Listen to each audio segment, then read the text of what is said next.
Today we'll be continuing with the power of G, and in this filming we'll talk about why G needs Zhai. We've already covered the basic power flow and also why the distinct signal of caring is given off by G and the various power flows, how they contribute to that. So what we're going to do is go through the power flows again and now sort of correlate the relationship G has with Zhai. So I'll set the scene first. There is a relationship that the two powers have and that they are never separate from one another because they are part of the values-based discernment channel. So whether they know it or not, there is an unconscious partner to that power that is responding in some way to the actions of the initial power. In this case, we're going to call the initiator power, the one who initiates or starts the energy, is the G, why it needs Zhai. So for G, there is the concept of the people, and therefore it wants them to be, if you remember, productively harmonious. So it's productive first, then harmonious, because it being G is an objective discernment and it's action-oriented. It wants to make things happen while making sure harmony is kept. And that second word, harmony, is sort of like in the unconscious of the G.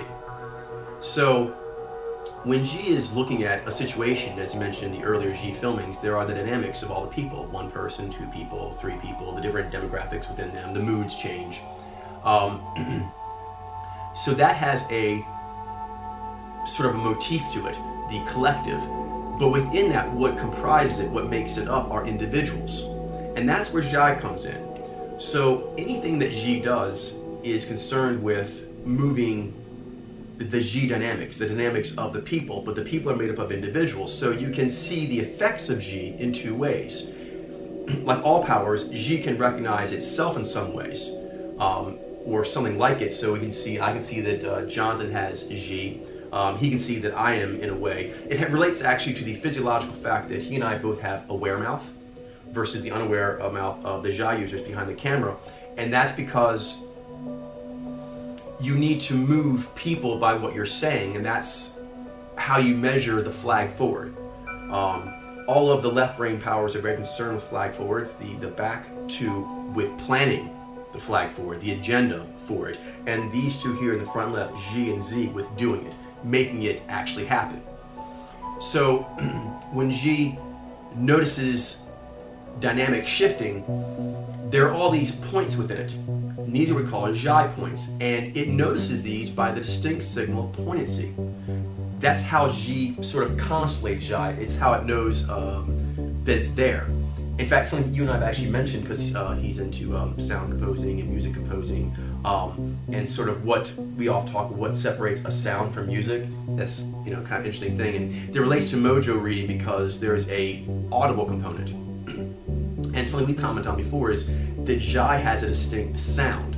The poignancy actually comes out in the voice. So for example, if we were listening to a conversation, if someone all of a sudden used more poignancy, it would stand out to a G user. If you have G in your conscious 4, you notice that. You notice when poignancy has entered the area, so to speak. Do you want to add anything there, or if we move on, or? No, that pretty much got it. Okay, so that's the basics of it, so that G has an initial concern with turning the entire group. But then as it turns the entire group, kind of like a massive equation, people are a massive equation like politics, as you shift the collective, all the Zhai within it change. All these little crystal lights in there of Zhai, they turn. And that sort of fascinates G and lets it know if it's doing right, because that's the harmony. And so as it's shifting, it's doing the things to push dynamics, approving, disapproving, steering, those kinds of things. It notes the Zhai, and it can note this in the mouth. For example, the fact that it's unaware helps G, because that's an authentic reaction. See, when G reads other G, that's simply the game they're trying to run, because G is that's not sincere, it is sincere, but it is a plan. And so G being paired with Zai can often be stone-faced, or it could be friendly, but the friendly is because they feel they have to be friendly. So when G does its dynamics, it may not be able to register. This gets into how depth and nuance G gets. All the powers need their inspirational partner in the power to get the most mastery, the most sophistication, because otherwise they have very limited or low-level practice partners. It's hard to explain other than that. It's just sort of like we mentioned with Nai and Ni. Because the power flows match up, it stretches you. It makes you have to use all of them. And that's what we're going to highlight now is how for a Ji user, when Jai is around, there's an attentiveness made to that connection. It makes the use of the powers of the power flows much better, much more nuanced, much more masterful, stronger, and more impactful. They actually do the job they're supposed to do. For one thing, Ji, like Z, it pushes the environment in order to get stimulus from it to understand what's going on. So it's a way it does of learning and also teaching, by impact, by pushing. So without that stimulus back, or without paying attention to it, Ji and Z can be far too broad. They can push the dynamics for the system or the people and just try to move the whole thing. But you can't do that without affecting the subjective discernment powers. And so we're going to go through the power flows here and show how every time Ji attempts to move the group in any way, it's moving the Jai. And if it does not do that heroically, it has not done its Ji job heroically enough. Because it's not enough to understand Ji dynamics and go, oh, I can move these. You have to make sure you get that Jai high score. All right. You ready to go? All right, take it away. Okay, so we begin with our intro, the concept of the people. Okay, that relates with Jai, the concept of harmony. Is, as you mentioned, the Ji filming earlier, when you have the concept of the people, there immediately comes those questions that give impetus, which are, who? Who are these people? How? How do they do things? Do you mean like, are these heroic people? Those are questions. And whether Ji knows or not, and some Ji users can have a hard time recognizing this because Jai is not on their conscious side, but they need Jai to tell them that. If they go into a tribe and there is proper poignancy due to essence reading and empathy and hope and so forth, then it's a good tribe, it's a good people. If poignancy is off, either because the people feel impinged upon, then that's a problem. These people who are my people are somehow feeling impinged on by the world. I must do something about this. It immediately tells Ji its heroic job. Jai of my people is being impinged on, then boom, that's where I go. It's like automatic triage, tells you exactly where to go. And vice versa, if Jai is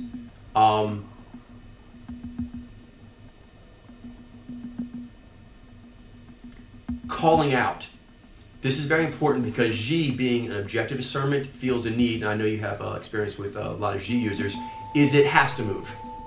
I'm sure you having Ji on his far side, he's like, why do they feel such a need to move? I mean, it's a need, but it's not such a need. Yeah. But for people who have on their near side, like myself, being a Nai Ji, it's a strong need to have to move. But Ji feels this regardless, even for people who have their polar, is it has to move based on certain. But just like there is an acceptance with Ji, there's factionary forces that you have to decide with. How do you decide? Because Ji wants to play the role of doing the good thing. Z's very much concerned with the strong play, Ji with the good play. So the poignancy lets it know if it has properly done its behavior. Because it's often unconscious for Ji, but it is part of the framework of how it structures its world. Is that if the Ji was correct, the Jai would be happy. And so even Ji users who are not consciously aware of this, we've been watching this and studying this for a while now, it is very impacted by Jai in the environment. Once you learn how to read Mojo, you'll be able to tell that the state of Jai, of the various users of it, and their conscious, has a very strong and direct impact on all the Ji users. Because it's letting them know if harmony has been achieved. Because the people, the heroic people that we're a member of, because we're heroes and we're parts of heroic people, we should be able to get that harmony. Why can't we? And so Jai basically lets it know, have we achieved it? Have we orchestrated the people that pond of beautiful clear water that's still in the tower, it gets that. So a good people, a heroic people should be able to do it. And I'm a member of that heroic people and I want to do well at that. So I should be able to find out what that is and then pull it off. So already you see it has like a proactive nature to it. you want to talk anything about, I think you have known in your life some G alpha, how pronounced that can get, the need to have to take care of things, Yeah. the caring. If not just take care of, but get like emotionally involved with it. Like that really impacted me, and now I need to fight something. I had to do something about Yeah. this. Exactly. And then being as unflappable as I am, I'm kind of just watching the situation like, oh, they're getting really flapped over that. Very true. But sometimes even you with your G, you admit that sometimes you say, okay, I think we have to help that person's Zhai out. It looks a little down. Zai decides often if that's true or not. Yeah, it's got to cross a threshold. Exactly.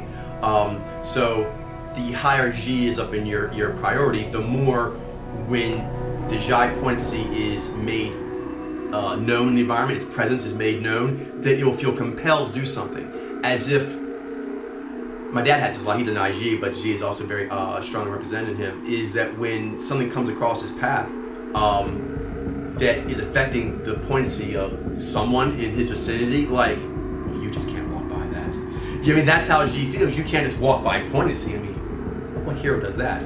So when Zhai calls out, that's a way for G to know when to hero up. Because you can't basically have your code of conduct be, even like Z, you can't actually have whatever your plan is on maximum all the time. So you actually have to have peaks and valleys. So it's the Zhai. That's how G knows when it has to bring its super conduct, or whether or not it can kind of chill out a little bit, because like everyone looks like they're okay. The people look like they're doing okay. If the potency, it looks distressed, because potency has a range, as mentioned in the Yang Yin filming, between sadness and joy.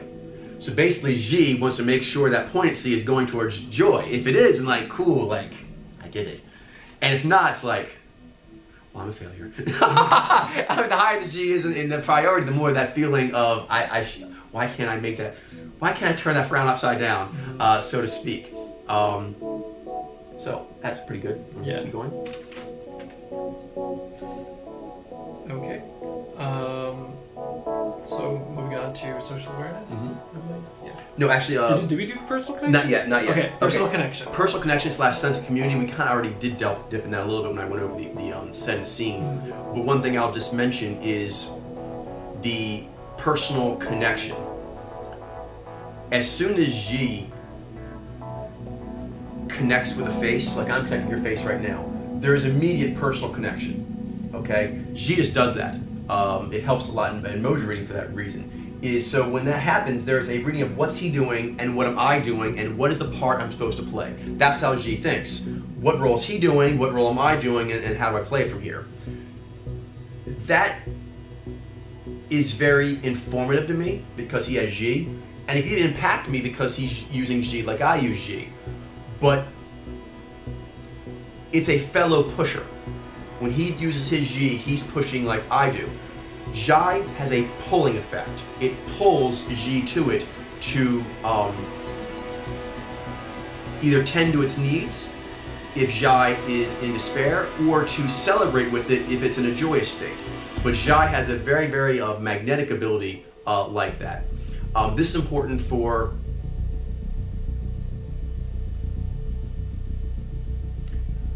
G has, like Z, an outward sort of rating system based on the conduct, and therefore you also know whether or not I pull to move off, beginning, middle, end, I got a flag forward. But there's also a feeling of whether or not one thing needs more help. It's another kind of rating. So Zhai is how G does that. So if it's in an environment, just like there can be factionary forces, that's very much talking like G.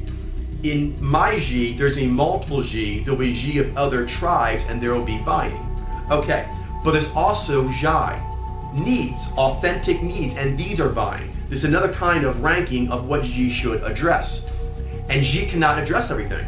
So it uses poignancy to pick out where it goes first, because those are generally going to be the higher need area. Because sacred resources have been summoned, either due to something that makes it sad, or fired up, or joyous. But for some reason, sacred resources have been lit up. Xi immediately notices that. That's, as far as it's concerned, the most important thing to track. If it's sad, why? If it's joyous, cool, protect it. It basically, there's nothing more important than basically noting where the Zhai is. Even though a lot of Xi users think that it's the pushing of the Xi, the my Xi dynamics are superior or stronger than other Xi users' dynamics. That's really the short-sighted way of looking at it, because the only reason to have the Xi dynamics go your way is so that the Zhai poignancy is harmonious and happy. So if it's not doing that, you've missed the point. In fact, you're just fighting Xi to Xi and missed that the Zhai poignancy has gone into sadness, into distress, or loneliness, and then the Xi person has messed up. They have not been heroic. Do you have anything? That's good. Okay. Because of that, naturally there's a social awareness of you are talking in a certain way right now using your G, and I talk and I'm doing my thing with G. So that is a social awareness of, oh, he's playing it like that, because that's how he structures his words like I do. But there's another way of knowing how's it going, is the Zhai, the poignancy. So when one person talks to another, there's not just how they did it, there's the reaction. And so Xi is very noticing like, that person said something to that person, but their Zhai didn't like it. It was offended or hurt or didn't feel he was treated properly. And some people notice that more than others. The more you have Xi in your hierarchy and the more you've trained it, the more you'll notice when Zhai shifts.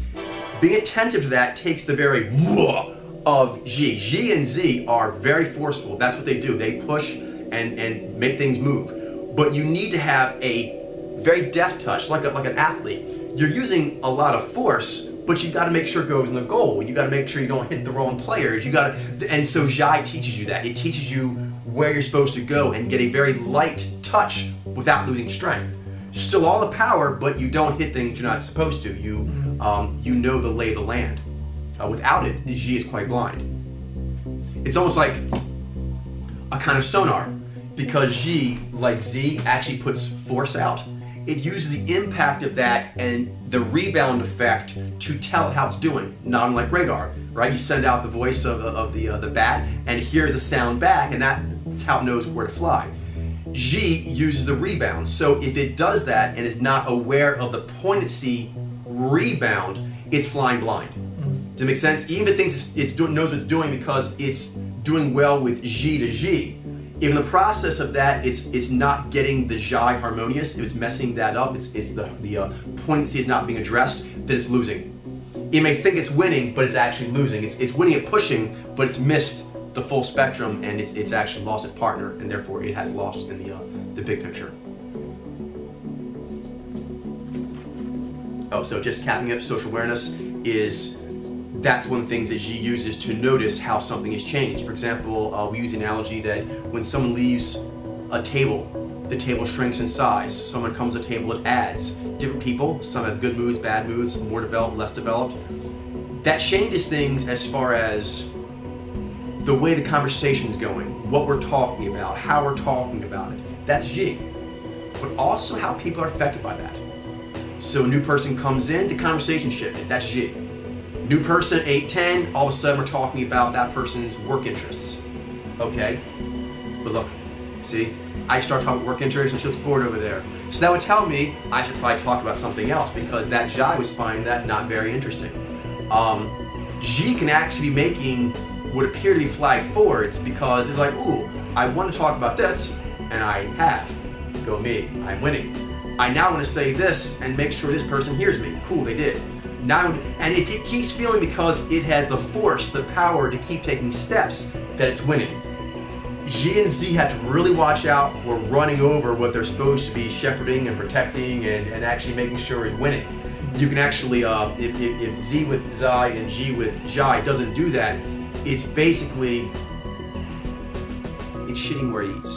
I hesitate to use that phrase, but there's really nothing else that gives proper context.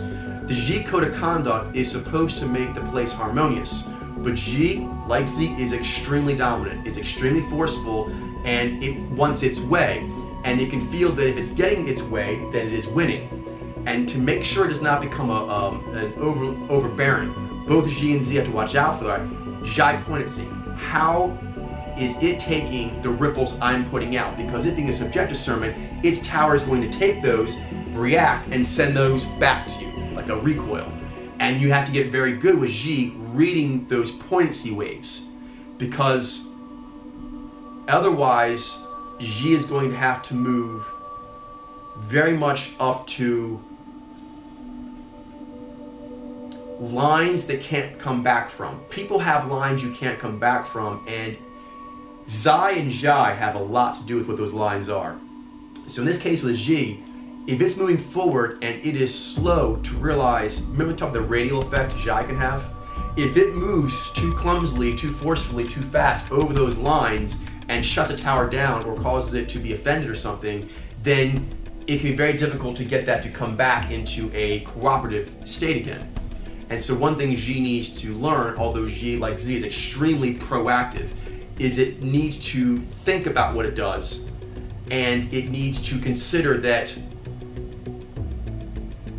some things need to be dressed in a certain way. Although you want to move a certain way, you want to move the tribe or the collective a certain way, it may not be feasible. You may disrupt the poignancy of certain members of the people, however small that group is, too much. And Xi needs to be aware of that, needs to know if it's collective moves, the way it's going to push things around in the environment, which is a very noble ability, but it has to know if it's tenable. Zai and Zhai have a lot to do with letting them know if the objective of certain powers, if that's tenable, what you are doing.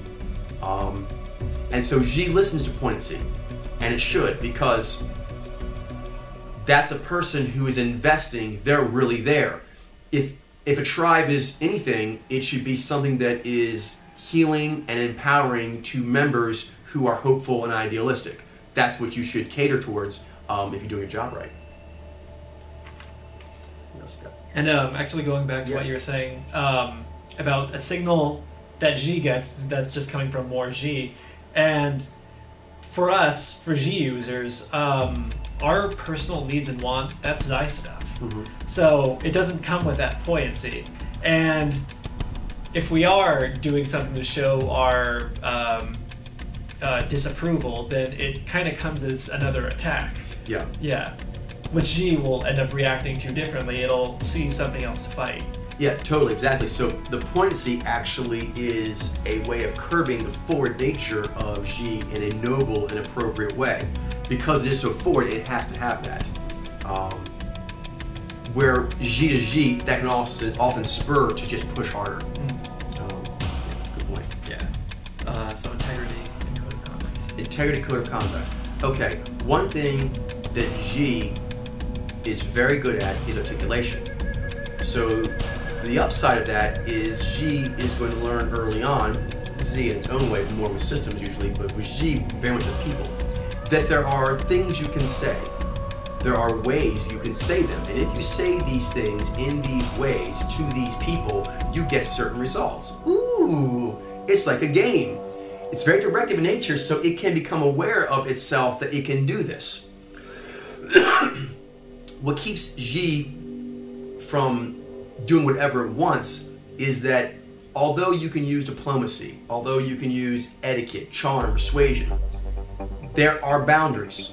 There are things if you go too far, then like, okay, I can't use Xi for that and still be the hero. I can use Xi for that. That's not the issue. Xi is capable of doing that, but Zhai would be offended. She needs that counterbalance, that point of view. It comes up quite a bit, for example, in the other show we like, The Mentalist, with Jane and Lisbon. He's a Xi, she's a Xi.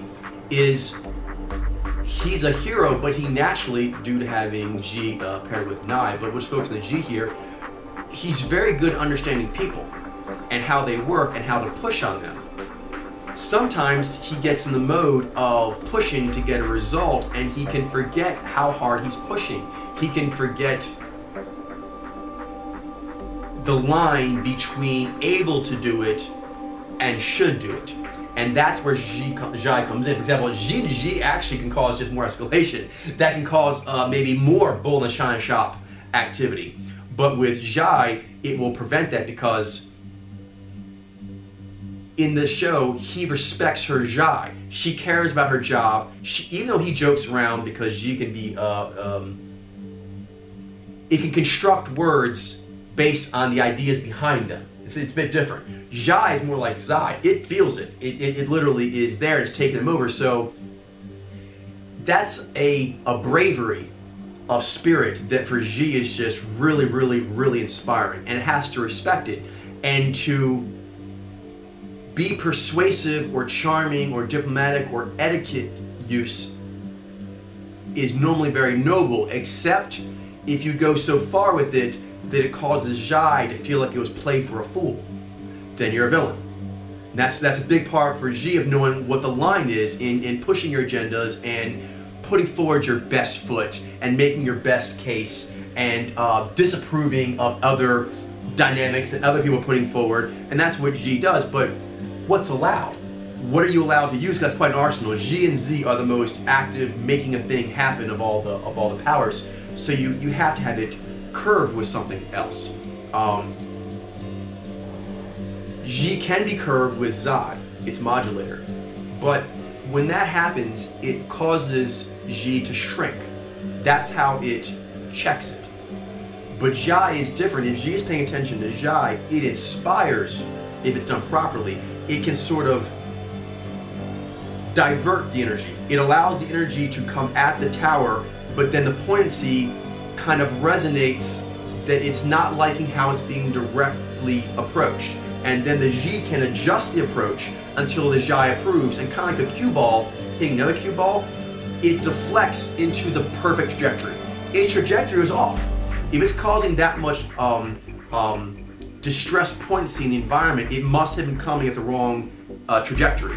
And Xi and Z are about trajectory. When Xi moves to work with people, I mean, like Jane and the thing, it's going to get noticed. That's the whole point of using Xi. If you're not getting noticed, you're not doing it right. So you have to make sure you're getting noticed in a good way. If poignancy of the Zhai users is responding favorably, then you are. You are pushing the environment, rippling the environment in a positive, noble way. How many times? 34 minutes. Excellent. Okay. So culture tribe dynamics. I'll do these two together. Is the culture tribe dynamics and relationships with the crew interpersonal. We touched on these before. It simply means that Xi is aware that when I enter the situation right now, there are 4 people here. That's what we call crew dynamics. I'm also aware that when I look at you, I've actually shifted from crew dynamics to interpersonal. And every time I lock onto a person for more than a few seconds, it shifts into that. Vice versa, the 4 of us, which you may likely do after this filming, were to go out somewhere and try to grab a bite to eat, we'll be in a public setting, in which case the culture dynamics of the city and country we're in will be in effect. And Xi just naturally is aware of all that. That's cool, but there can be a problem. For example, what if I mentioned the Xi filming the carrying? Someone 50 yards away drops something. The culture of that is actually I should not go over. It's too far away. It's weird. That's what Xi would say. The Xi dynamic says, it would actually be, I can't be going over to every person that drops their keys at 50 yards away. And also, they would probably be weirded out by it. Because it's weird for someone to come over 50 yards away. They're not explaining to them, no, I'm good. You really didn't need to come over. It's kind of weird now. But what if, and he'll know what I'm talking about because he had Xi, what if there's some poignancy with that? What if they drop the key and, that's not normal key dropping. That was key dropping with some poignancy. That means Xi's like, doo-doo-doo. That's not normal key dropping. That's key dropping on a bad day. There's a story that's a part of this. That's exactly. There's a story here. That poignancy is different from that event. And so Xi's going to notice, you know what? They're having a poignant day, a distressed poignant day. So now if I come over, they'll react based on that. They're having a bad day, and someone noted they're having a bad day and thought, hey, are you okay? Zhai will like that. Sometimes Zhai does this. It drops the keys. That's poignancy too. Poignancy, I hope that dude didn't see it. Same thing. So now not only am I not going to go over, I'm not going to act like I saw it. In that context with Xi, that's the caring thing to do. No thing to do is, the person drops keys, look over, see they're okay, keep moving. You look over and the poignancy is, like they're lifting weights, get his keys up. I'm going to go over for that. This person's having a bad day. As opposed to, I hear, you know what I'm talking about. Zhai makes all these I can't do it because I don't have Jai in my conscious, but it has all these tonal qualities, and you can literally hear by the moaning of it if it's angry, if it's sad, or whatever, and that will affect how Ji would play a scenario. So we used that one from the last filming of the caring is based on how the Jai poignancy was investing that situation with meaning. Ji is going to pick up that meaning. It's going to note that, ooh, this is normal 50 yards away. Ooh, this is extra embarrassing. This creature's finding this very, very embarrassing that they drop their keys in public.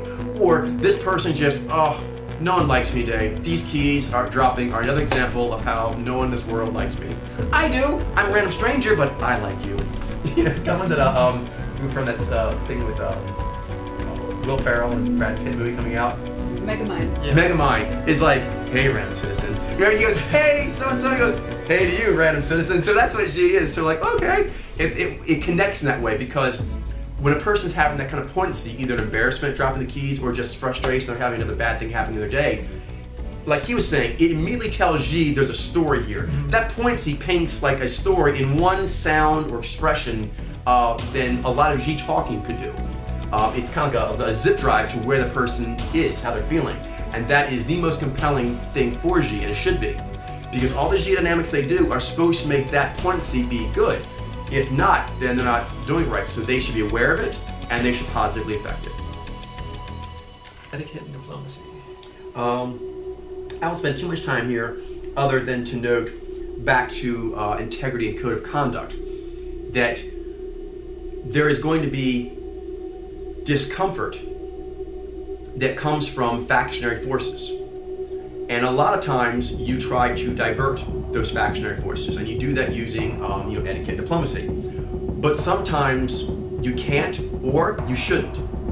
And the answer, and again, like you said, we don't have Jai, so it's a different way of thinking of it. The answer is to boot up the investment, to start investing, to start resonating, start doing the conviction on things of that nature, and Jai will tell it that.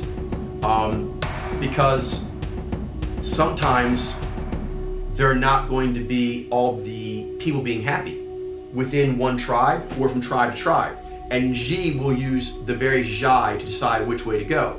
So if some of the tribe, this is where the loyalty and clannishness aspects of Ji come in. If it comes to two people in the tribe or two tribe elements having issues, Ji is going to go with the poignancy that is the most, according to Ji's way of thinking, based on a code of conduct, integrity kind of way, has been most wronged, has been most unjustly treated. Then the severity of that, and then the relationship Ji has to it. That's how Ji thinks. So there's all kinds of things happening in the tribe that need attending to. You can't get to all of them. So you simply go with, okay, and it's not like 1, 2, 3, they're all happening at once. The Ji will simply note my association with this person. If a person looks at you with a certain poignancy, there's a way that poignancy does that even Ji can't do, of expressing we are connected. I'm invested in you. That brings Ji on point. Like, I have to act a certain way now if I'm going to be a hero. I have this connection to this person. They're invested in me. Kind of like, in like a Z to Zai way, kind of like investing in a company. Like, this person has invested in me. They've invested like their stake, their grub stake. You actually have to respect that. You have to honor that, or you're not the hero. And so again, with the etiquette and diplomacy is sometimes you're moving the collective, and when you move the collective left or right, that may be advantageous as far as other Ji bubbles. But perhaps moving that way, the code of conduct would take to move that way, it bothers the Jai of your people. They're like, you tell them option A is a problem and option B is a problem, but this option C we could go with. That could actually be an etiquette or diplomatic way out. But Jai may find it offensive. Its authentic way of being, its moral compass, its personal value says we can't do it like that, we can't play like that, we're not those kind of people. So Jai in its own way has that because it comes from an individual point of view. Because often when a tribe is going to decide to go one way or the other, it's often certain very authentic members within the tribe that the tribe looks to decide what's too far. Does that make sense? You kind of push something the way things are done until someone says, whoa, hey, I'm not cool with being with these kind of people. Their authenticity rears up, and Xi should be very, very attentive to that. In fact, the longer it takes for you to register those things happening, the worse you are using your Xi. Xi should be on that. You know what I mean? That's your job. So in the case of etiquette and diplomacy, it's a very good power, but sometimes it is not appropriate. Sometimes you have to just fortify the fortress. You have to actually just stand your ground and take the hit. Do you know what I mean? Maybe there's just not going to be a diplomatic answer. The answer is, this is how I feel on something. For example, it could be diplomatic nowadays on maybe the gay issue to take a more hands-off approach, just sort of like not saying what your point is. That's more diplomatic. But jive, for example, the jive our ladies, they wouldn't stand for that. That's not acceptable because we need to be authentic about where we stand. So we are an ideology, a way of viewing that is all-inclusive and proudly so. There are certain things that Xi notes that could be an issue for it, that could cause it static. But the power that comes from the poignancy of its people being behind it beats everything else. If the people believe that it's noble, they'll feel harmonious. Their poignancy will be joyous. Even if their towers are being hit, as these ladies will tell you, if you're being pushed on, from Xi's point of view, because of something Xi stands for, then it is correct. Okay, so we're not going to be diplomatic, but that's okay. The Xi says that's not how we're going to play it. And it needs that. For example, the Xi of other tribes can get rattled. Perhaps, for example, on the gay issue. I'm sure there's very nice people all around the world, but they may be in areas where they don't believe that kind of thing, which is incorrect. And when you tell them things like that, it rattles their Xi. It rattles their Xi to be told that. To be told that they're part of all humans. Of all ethnicities and sexual orientations and so forth, and also that they're part of, you know, the animal kingdom and evolution. It rattles them like, what are you saying about me? Okay, however, there are Xi in our tribe that if we don't tell them about these things, we're not doing them right. So just like Xi uses the ranking of conduct, it also ranks needs. The need of one poignancy over another. And so Xi needs to become a connoisseur of poignancy, so it can say that person's poignancy is more important, more noble. I'm going to respect that poignancy, if needed, over another poignancy. Because some people are just poignant because it's hurting their feelings, because whatever, the self-centric Xi. But the non-self-centric Xi, the noble version of it, the humane one, the empathetic one, that's what Xi wants to listen to. So when someone says, I'm bothered, their Xi with their unaware mouth and the way it is, basically says, I'm bothered, I'm distressed. Xi feels it should say something or do something to make it better. But there may be other Xi that says, that's just too bad, because we don't agree with that. That's not our authentic nature, that's not our authentic belief on things. And so that gives it sort of a shining light to always shoot for. Find the finest Xi in the environment, constantly be aware it's staked, protect it, look out for it, shepherd it. All things in team building, all those things are important, but you can make them better by actually looking for those shiny Xi lights that are in the community. Those who have those authentic natures and that hope and idealism. And it doesn't even matter where it's in the psyche, it can be a Xeni or anything like that, but it's strong and it's good and it's noble, so you respect. First you notice it, and then you respect why its poignancy is feeling poignant on something. And if it's correct to do so, that's very moving and galvanizing for Xi, and tells it how to turn, how to bank, and correctly so. So Xi can go full force, and if the Xi poignancy that are in its relationships, intimate relationships, team relationships, tribe relationships, it's okay. It can move that hard, that strongly, that surely, that confidently, as long as the Xi, the noble Xi poignancy is backing its play. If the noble Xi poignancy is backing its play, you go. If not, you gotta ask, why not? Why is the Xi not giving its sacred resources? Why is the poignancy distressed? Why is it not giving to me? Why is it withholding? If so, I have to take care of that, because they're part of my people, and I should be able to do that if I'm a Xi hero. Team building and shepherding. Okay, kind of touch these a little bit. Kind of do them all at once. Team building, shepherding, rituals, collective values. That relates to motifs you enact. So when,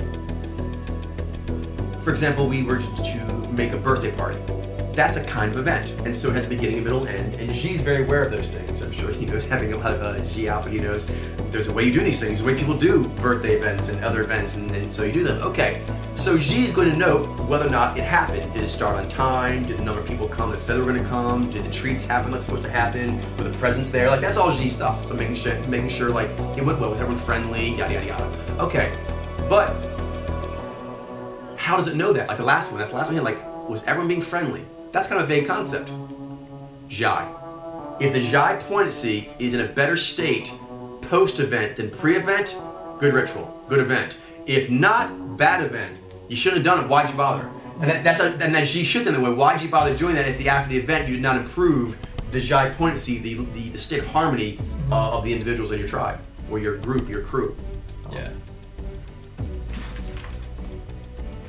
And that's kind of how, I guess, the Zai comes into it too, just because from that pushback, then you actually have to withdraw for a minute and then say, okay, what principle made everything go bad? Exactly. Yeah, like, where did the 4951 make everybody sad?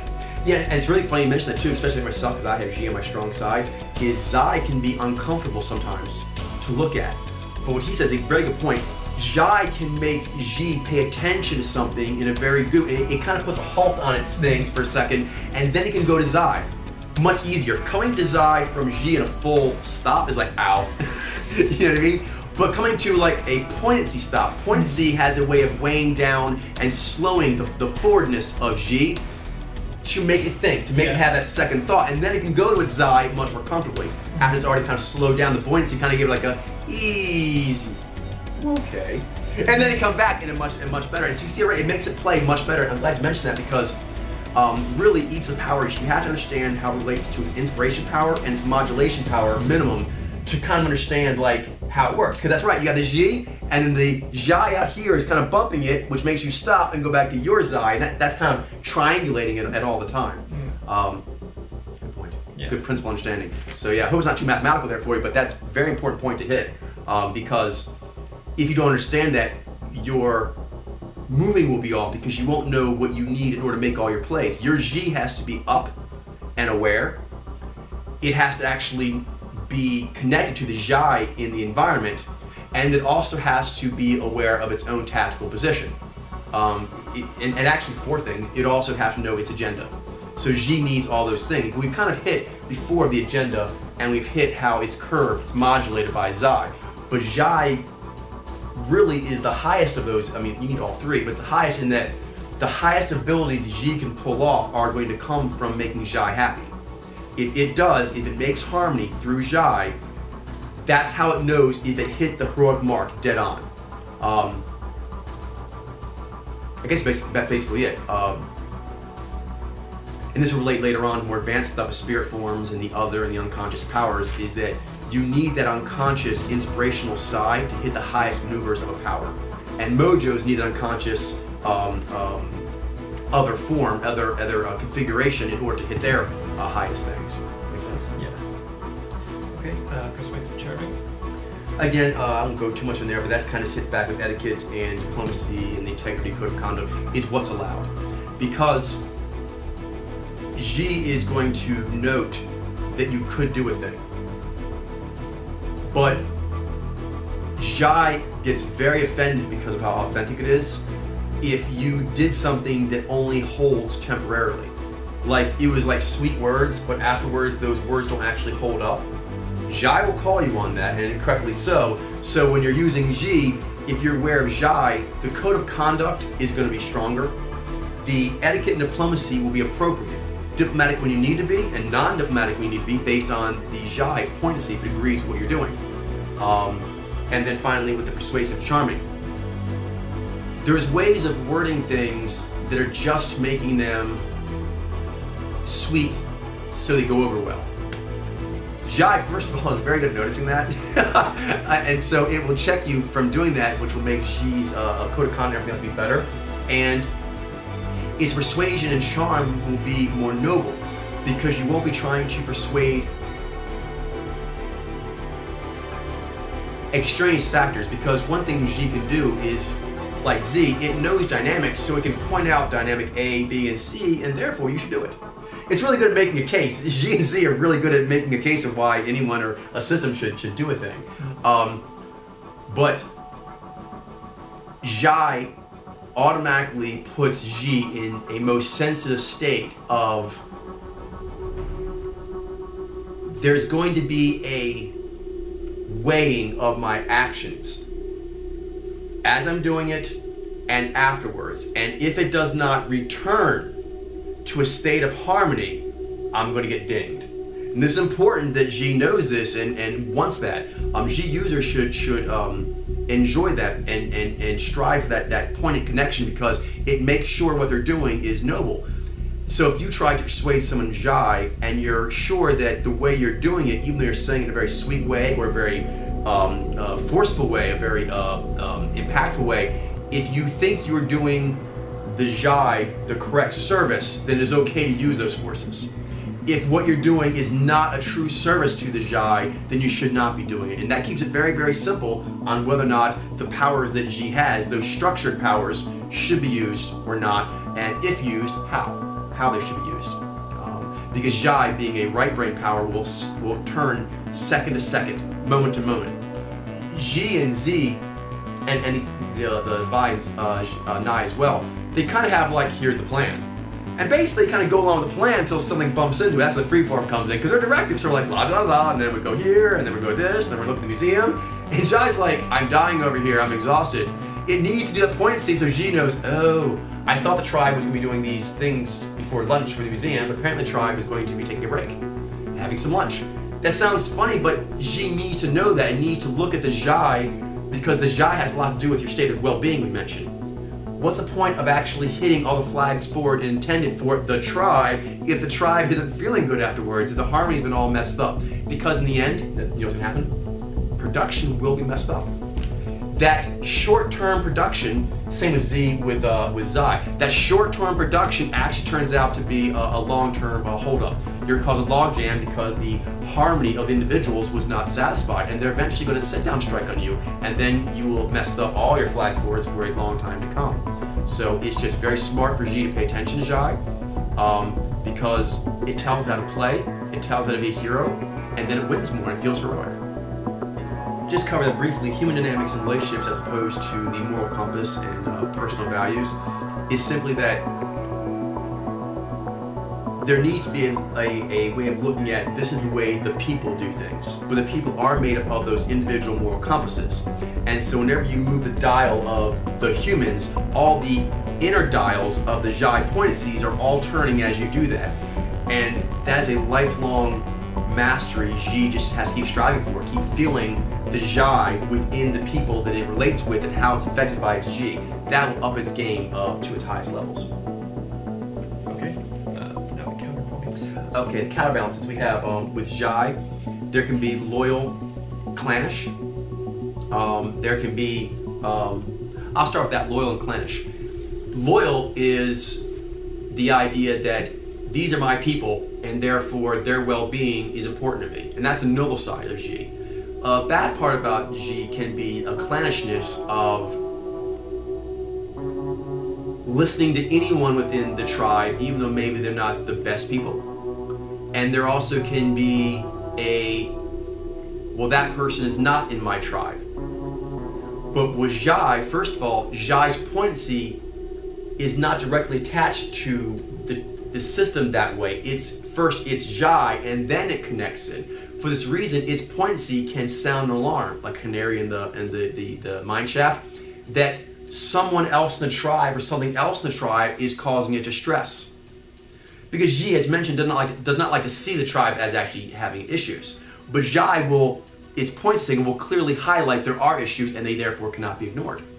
So that can keep the clannishness of not wanting, for example, to reprimand the Xi. Xi often doesn't like to reprimand its people. But what if one of the members who's really cool, their Xi is really distressed? Why? It's being distressed by something the people or one of the other persons in the tribe is doing. Okay, I think we need to go talk with the Xi.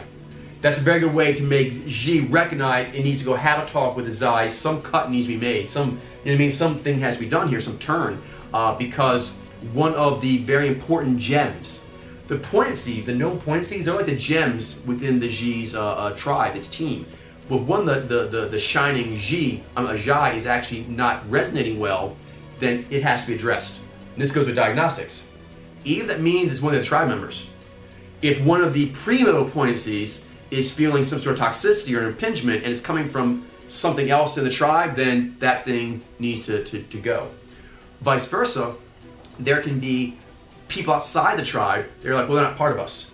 But Zhai, with its empathy, can be like, but they're in pain, or they're in need, or this and that, and it can be like, the tribe could help them. It feels their pain, and Xi's like, okay. That is a very good way for it to make that call, which Xi does. One of the noblest things Xi does is saying, you know what, hey, you over there, you look like you could use a tribe. You want to come into our tribe? Zhai helps a lot with that. One, Zhai, its own tribe, recognizing the pain or stress of someone out there, and also the points of that person. Xi will recognize that although they're not in my tribe, that is a noble creature and they're in a poignant state.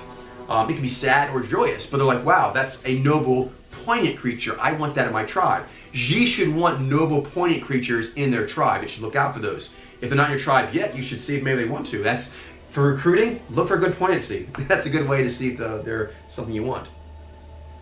Compelling manipulative. Compelling manipulative. This just goes back, I think, to highlighting the persuasive, charming, etiquette, diplomacy, code of conduct, that kind of thing, is the fact that Xi really, really wants to help.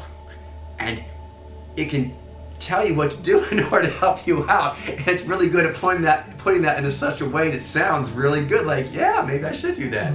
So that the cool part is, if it's servicing poignancy, if after it moves poignancy, because it can push on the tower poignancy and make it move, if Zhai doesn't like it, it will flex back into its original position or some other position harder than ever, and Xi will realize that, oh, I probably shouldn't do that. That was seen as manipulative. Zhai will call it out for that, and therefore it can make sure it doesn't get seen that its compelling powers, which Xi does have quite a lot of that, is being used for good, because the Zhai continue to have a good opinion of it.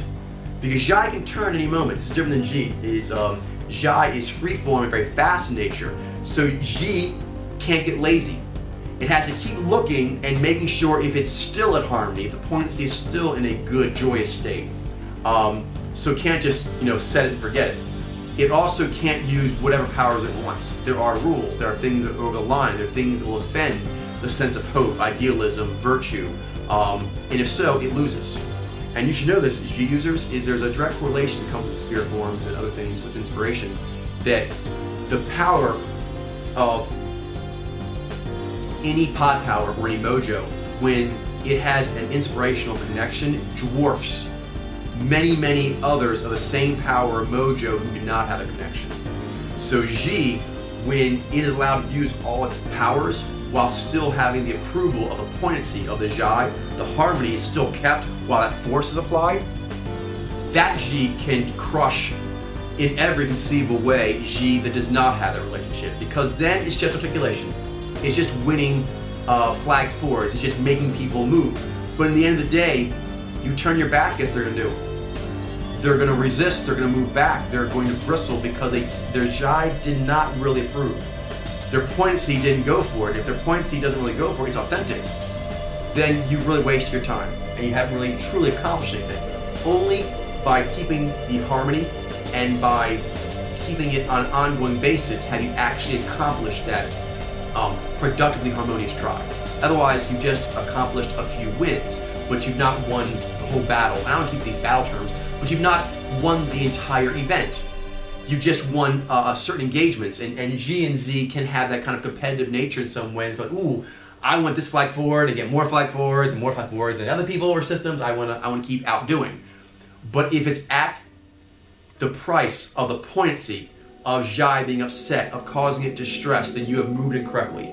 And the power of Xi needs to know that because it moves so strongly. It needs to know when it's injuring the tribe.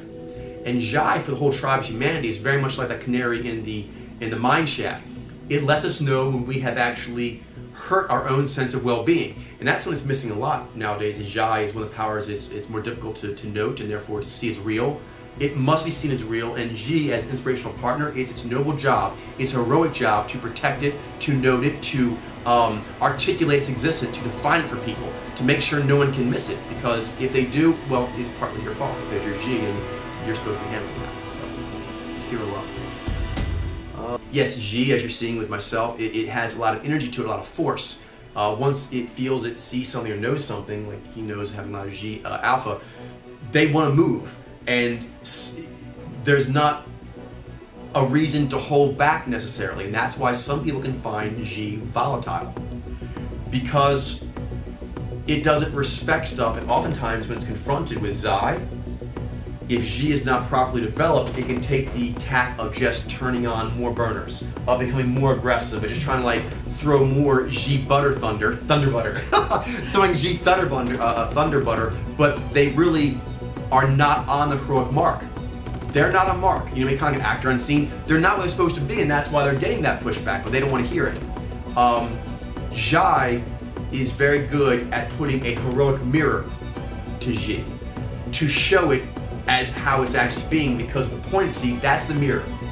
And G has to respect that, and that's why when G has that, it feels much stronger. You get a lot of energy. If you have G, if you have the Xi poignancy approving, you're gonna have a lot more power, a lot more mastery. And one of the things that will be on that is you'll be seen as passionate with the G and not volatile, because as much force is applied, when the Xi resonates, it's respected. Does that make sense? It's not run over. The G, for all its power, for all the desire to win, to put flags forward, to get its way, it respects Xi's need to invest, to resonate, to be at hope, to be at harmony, and it will defer to that. There needs to be a deference, just like when we talk about Xi needs G, there's a deference Xi has to give when G's like, no, come on now, the tribe has to go over here, you gotta not be self-centric. So there's a play both ways, but talking now about G has to worry about pushing too hard and also too suddenly. Just sort of like, hey you, this and there, it can just tell people what to do. It can be kind of bossy that way. So when that happens, some people find it rather volatile, that you're suddenly G sees that dynamic and it just wants to make an impact on it. Xi gives it that hold up factor, so it may go very strongly or it may not. That's cool. If it knows how to do that and is better at deciding, then it's passionate, it has a lot of energy to give, but it can hold back. It's not volatile, it's not out of control. G and Z, when they're out of control, that is very bull in the china shop, because I mean, that's what they move, they push. Everything about them is designed to make impact and to cause movement by people and ideas and things. So in order to make sure it's not seen as volatile, there has to be a feeling by people, and even the unconscious, that my Xi is respected. If there's a feeling that the Xi will be respected by the G, then all the power of Xi is seen as passionate and awesome, a way of sort of surrounding the Xi in a very protective, warm embrace. If it just moves in and out of the Xi zones, that radial zone, without thinking, clumsy, you know what I mean? Very immature. That's an immature way of using the G power, and the poignancy will help check it. And that's necessary, because G will move forward until it learns. It's going to get checked either by Xi or by Xi. Xi is the more pleasant way to get checked, and the way that will allow you to keep as much momentum. I mentioned this with Ni and Ni. The Xi will be able to keep its momentum while being shifted. It was coming a certain direction, a little too broad, or a little too hard, or a little too whatever, a little too fast, and the Xi will adjust it by its poignancy.